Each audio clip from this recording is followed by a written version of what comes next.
நான் எதுவும் தப்பா எடுத்துப்பேன்னு நீ யோசிக்க வேணாம். You can just fart. ஏன் இப்படி நீ வளர்ற? அதுக்கு தானே இப்போ எந்திரிச்சேன். ஓ மை, நான் ஒன்றும் அதுக்காக எந்திரிக்கல. இப்போ அன்னைக்கு கூட நீ ஃபார்ட் பண்ண எனக்கு தெரியும். என்ன? நீ எதுவும் எம்பாரசிங்கா ஃபீல் பண்ணக்கூடாதுன்னு நான் அப்படியே கண்டுக்காம விட்டுட்டேன். நீ ஒன்றும் ஃபீல் பண்ண. நான் ஒன்றும் அன்னைக்கு ஃபார்ட் பண்ணல. நீ ஃபார்ட் பண்ணலையா? நீ ஏதோ உளர்ற.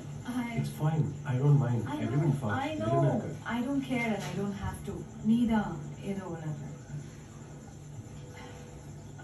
எனக்கு ஒன்றும் பசிக்கல. நான் இங்கே இருந்துக்கிறேன்.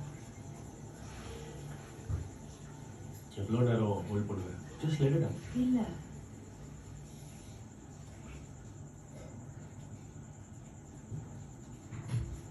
Jesus Christ. நிறுத்து. Oh. ஜான் கிண்டல் பண்ணாத. Stop. Oh my God.